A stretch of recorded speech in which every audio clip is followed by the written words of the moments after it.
जोखू ने लौटा मुंह से लगाया तो पानी में सख्त बदबू आई। गंगी से बोला, ये कैसा पानी है? मारे बास के पिया नहीं जाता। गला सूखा जा रहा है और तू सड्ढा पानी पिलाई देती है। गंगी प्रतिदिन शाम पानी भर लिया करती थी। कुआं दूर था, बार बार जाना मुश्किल था। कल वह पानी लाई तो उसमें बू बिल्कुल न थी। आज पानी में बदबू कैसी? लोटा नाक से लगाया तो सचमुच बदबू थी। ज़रूर कोई जानवर कुएं में गिरकर मर गया होगा, मगर दूसरा पानी आवे कहाँ से? ठाकुर के कुएं पर कौन चढ़ने देगा? दूर से लोग डांट बताएंगे।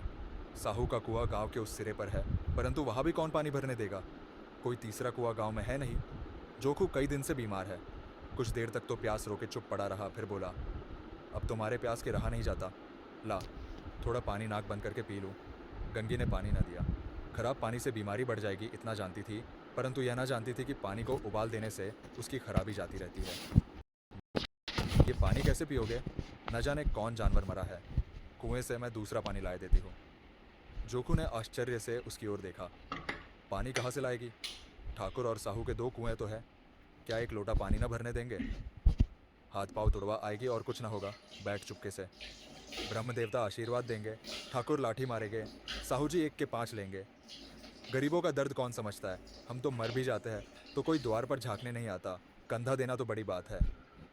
ऐसे लोग कुएं से पानी भरने देंगे? इन शब्दों में कड़वा सत्य था।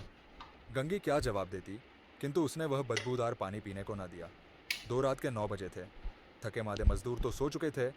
ठाकुर के दरवाजे पर 10-5 बेफिक्रे जमा थे। मैदानी बहादुरी का तो अब ना जमाना रहा है ना मौका। कानूनी बहादुरी की बातें हो रही थी। कितनी होशियारी से ठाकुर ने थानेदार को एक खास मुकदमे में रिश्वत दी और साफ निकल गए। कितनी अक्लमंदी से एक मार्के के मुकदमे की नकल ले आए। नाजिर और मोहतमम सभी कहते थे, नकल नहीं मिल सकती। कोई 50 मांगता, कोई 100। यह बेपैसे कौड़ी नकल उड़ा दी। काम करने ढंग चाहिए। इसी समय गंगी कुएं से पानी लेने पहुंची। कुप्पी की धुंधली रोशनी कुएं पर आ रही थी। गंगी जगत की आड़ में बैठी मौके का इंतजार करने लगी। इस कुएं का पानी सारा गांव पीता है। किसी के लिए रोका नहीं, सिर्फ ये बदनसीब नहीं भर सकते। गंगी का विद्रोही दिल रिवाजी पाबंदियों और मजबूरियों पर चोटें करने लगा। हम क्यों नीच है और ये लोग क्यों ऊंच है? इसलिए कि ये लोग गले में तागा डाल लेते हैं। यहाँ तो जितने हैं एक से एक छोटे हैं। चोरी ये करे, जाल फरेब ये करे, झूठे मुकदमे ये करे। अभी इस ठाकुर ने तो उस दिन बेचारे गडरिए की भेड़ चुरा ली थी और बाद में मारकर खा गया। इन्हीं पंडित के घर में तो 12 मास जुआ होता है। यही साहू जी तो घी में तेल मिलाकर बेचते हैं। काम करा लेते हैं, मजूरी देते नानी मरती है। किस किस बात में हमसे ऊंचे हैं? हम गली गली चिल्लाते नहीं कि हम ऊंचे हैं, हम ऊंचे। कभी गांव में आ जाती हूँ तो रस भरी आंख से देखने लगते हैं, जैसे सबकी छाती पर सांप लौटने लगता है। परंतु घमंड यह कि हम ऊंचे हैं। कुएं पर किसी के आने की आहट हुई। गंगी की छाती धक धक करने लगी। कहीं देख लें तो गजब हो जाए। एक लात भी तो नीचे ना पड़े। उसने घड़ा और रस्सी उठा ली और झुककर चलती हुई एक वृक्ष के अंधेरे साए में जा खड़ी हुई। कब इन लोगों को दया आती है किसी पर? बेचारे महंगू को इतना मारा कि महीनों लहू थूकता रहा, इसीलिए तो कि उसने बेगार ना दी थी। इस पर ये लोग ऊंचे बनते हैं। कुएं पर स्त्रियां पानी भरने आई थी, इनमें बात हो रही थी। खाना खाने चले और हुक्म हुआ कि ताज़ा पानी भर लाओ। घड़े के लिए पैसे नहीं हैं।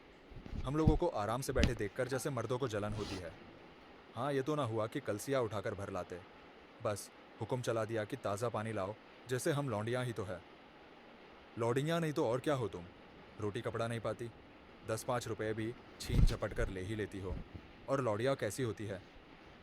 मत लजाओ दीदी, क्षण भर आराम करने को जी तरस कर रह जाता है।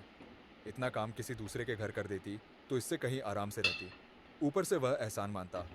यहाँ काम करते करते मर जाओ, पर किसी का मुंह ही सीधा नहीं होता। दोनों पानी भरकर चली गई तो गंगी वृक्ष की छाया से निकली और कुएं की जगत के पास आई। बेफिक्रे चले गए थे। ठाकुर भी दरवाज़ा बंद कर अंदर आंगन में सोने जा रहे थे। गंगी ने क्षणिक सुख की सांस ली। किसी तरह मैदान तो साफ हुआ। अमृत चुरा लाने के लिए जो राजकुमार किसी ज़माने में गया था, वह भी शायद इतनी सावधानी के साथ और समझ बूझ कर न गया हो। गंगी दबे पाव कुएं की जगत पर चढ़ी। विजय का ऐसा अनुभव उसे पहले कभी ना हुआ था। उसने रस्सी का फंदा घड़े में डाला, दाएं बाएं चौकन्नी दृष्टि से देखा, जैसे कोई सिपाही रात को शत्रु के किले में सुराख कर रहा हो। अगर इस समय वह पकड़ ली गई तो फिर उसके लिए माफ़ी या रियायत की रत्ती भर उम्मीद नहीं। अंत में देवताओं को याद करके उसने कलेजा मजबूत किया और घड़ा कुएं में डाल दिया। घड़े ने पानी में गोता लगाया, बहुत ही आहिस्ता। जरा भी आवाज़ ना हुई। गंगी ने 2-4 हाथ जल्दी जल्दी मारे। घड़ा कुएं के मुंह तक आ पहुंचा। कोई बड़ा शहजोर पहलवान भी इतनी तेजी से ना खींच सकता था। गंगी झुकी कि घड़े को पकड़कर जगत पर रखे कि एकाएक ठाकुर साहब का दरवाजा खुल गया। शेर का मुंह इससे अधिक भयानक न होगा। गंगी के हाथ से रस्सी छूट गई। रस्सी के साथ घड़ा धड़ाम से पानी में गिरा और कई क्षण तक पानी में हिलकोरे की आवाज़ें सुनाई देती रही। ठाकुर कौन है, कौन है, पुकारते हुए कुएं की तरफ आ रहे थे और गंगी जगत से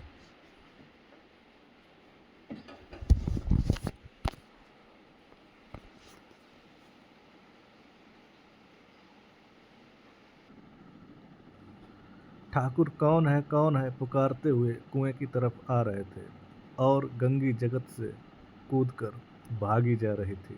घर पहुंचकर देखा कि जोखू लोटा मुंह से लगाए वही मैला गंदा पानी पी रहा है। ये थी कहानी ठाकुर का कुआं, जिसके लेखक थे मुंशी प्रेमचंद।